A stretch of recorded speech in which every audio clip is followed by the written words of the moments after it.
Swastiastu, Namo Buddhaya, salam kebajikan, Rahayu, Assalamualaikum warahmatullahi wabarakatuh. Kali ini di akhir penghujung tahun 2020, kami beserta tim penelusur sejarah dari Yayasan Marga Kencana sudah bersusah payah hingga sampai di Desa Gunung Sari, dukuhnya Pangonan. Entah dukuh yang sini kami belum tahu, tapi letaknya adalah di Gunung Sari, Kecamatan Logongu, dan ini disebut dengan istilah sekarang Poman Ajar. Sedikit banyak kita akan ketahui tentang Poman Ajar yang terkait dengan kerajaan-kerajaan di era abad 10-11 atau abad 9-10.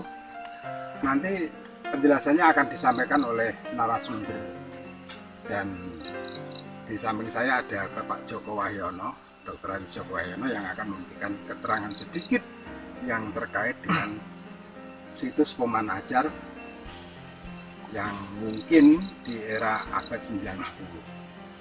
Selamat sore Kang Joko Wahyono. Selamat sore.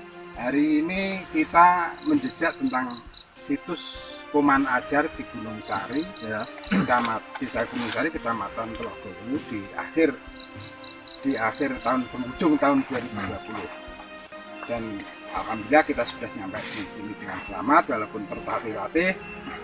Beberapa pasukan tadi ada yang jatuh, termasuk saya juga. Bagaimana Pak Joko tentang sudut pandang dari sejarah terkait dengan Poman Ajar? Monggo Pak. Gini, jadi pertama kali saya itu katakan menemukan ada nama Poman Ajar, ada situsnya itu ketika saya Google Maps. Nah, di situ ada teman orang meeting, kemudian kita ketahui dia memang membulantikan. Nah, lebih lanjut kemudian kita telusuri sejak Poman Ajar, ya. Yang saya asumsikan dari nama Poman Ajar itu ada Poman adalah perumahan, Ajar adalah tempat pengajaran. Jadi rumah para pengajar, atau kalau disebut padepokan atau pesantren. Tapi itu kalau melihat situsnya itu kayak tidak situs Hindu atau Buddhis gitu. Selanjutnya kita menemukan informasi, ada temuan tentang prasasti. Di antara di lokasi Desa Pangonan, di antara situs Watu Payon dan situs Poman Ajar ini.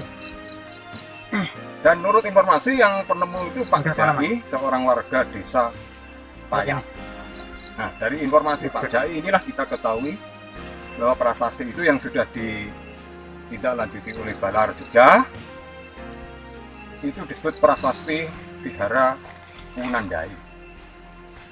Jadi adanya temuan prasasti di antara situs Watu Payon di sebelah selatan, kemudian di utaranya itu situs Poman Ajar. Nah, di situ ada temukan prasasti Vihara Punandai. Berarti kalau dikaitkan dengan nama Poman Ajar yang disebut bukan, kemungkinan lah bahwa situs itu adalah bekas-bekas sejak situs Vihara Punandai. Nah, dalam prasasti itu ada tertulis seorang pejabat Ayam Teas Dilut, ya. Nah, itu ditugaskan untuk memberikan hadiah berupa emas, pakaian dan sebagainya kepada para penguasa atau pengelola di wilayah sekitar Desa Pangonan saat ini, ya.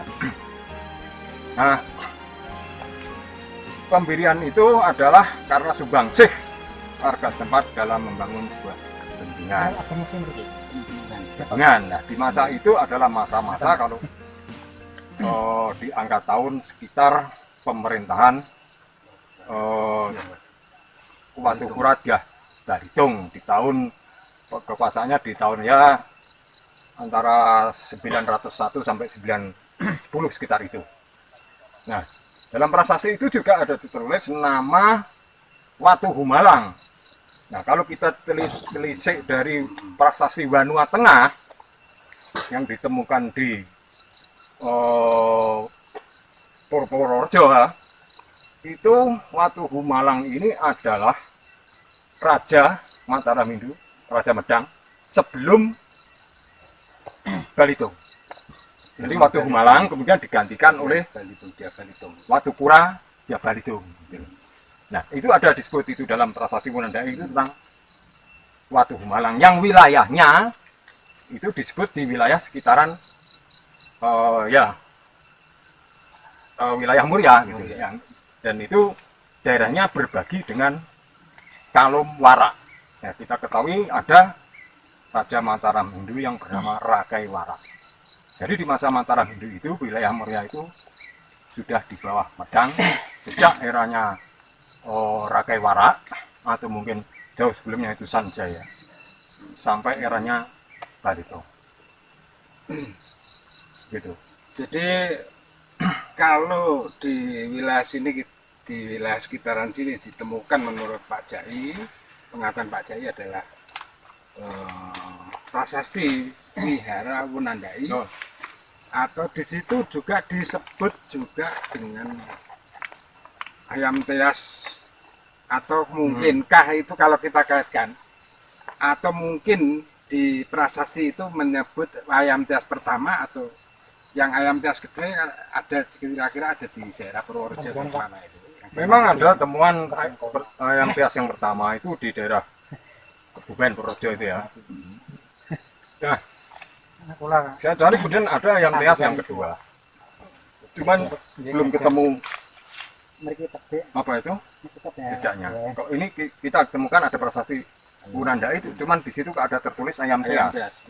Nah, pengertian ayam teas ini adalah kalau kita baca dalam beberapa prasasti ayam teas itu terkait pengelolaan perdagangan di masa Medang, di mana daerah ayam teas itu dibebaskan pajak dalam perdagangan khususnya bagi pedagang-pedagang kelas ekonomi rendah. Tapi yang sudah kaya tetap diberi pajak. Nah, aturannya begitu.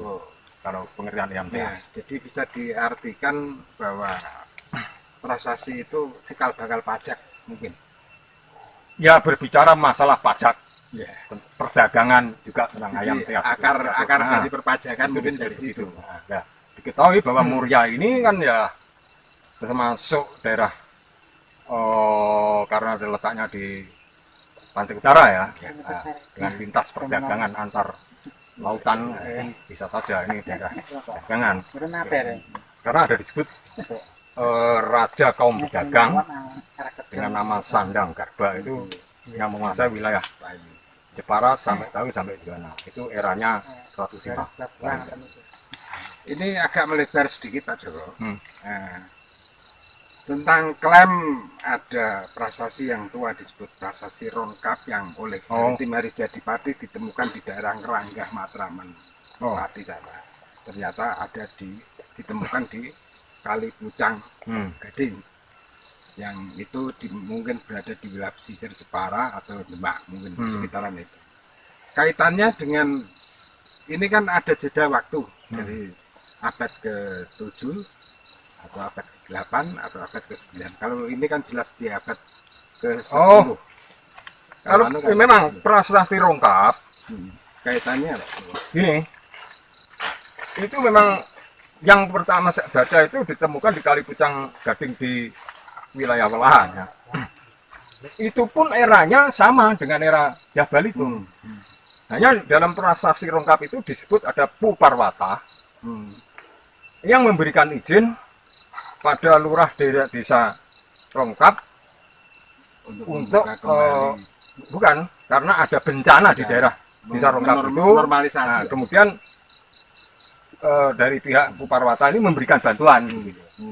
Itu yang tertulis dalam prasasti Rongkap. Memang ada disebut itu di masa Balitung. Nah, dalam prasasti Rongkap itu ada disebut juga tentang menyebutkan tentang nama Rahtawu, Gunung Rahtawu. Cuman di situ disebut Pu Rahawu. Ra Radian atau Ragian.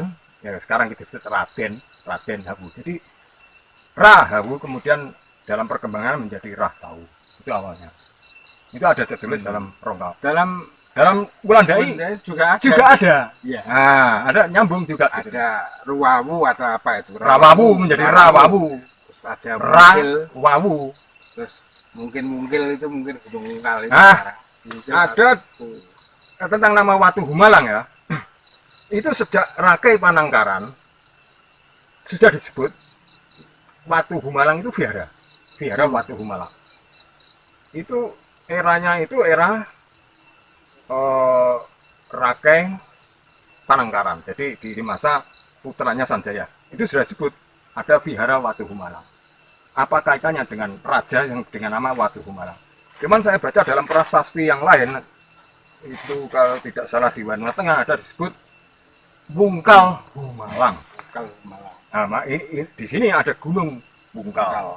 Sementara dalam prasasti Wulandai ada disebut mungkin seorang demang atau lurah disebut Lurah. Pu Tangas Bungkal. Tangas Itu mesti Bungkal. semuanya ada kaitannya yang perlu kita pelajari lebih lanjut itu. Jadi sementara itu menjelang, karena ini sudah menjelang agak matahari sudah agak doyong ke barat, kita berkemas-kemas pulang. Nanti kita lanjutkan kembali di Padepokan Arga Kencana. Terima kasih sebelumnya Pak Joko untuk pembukaan wacana tentang Gunung Sari dan situs Poman Ajar kali ini di penghujung tahun 2020. Terima kasih, salam budaya, namo budaya, rahayu, rahayu, rahayu. Santai, Salam santai, budaya. santai.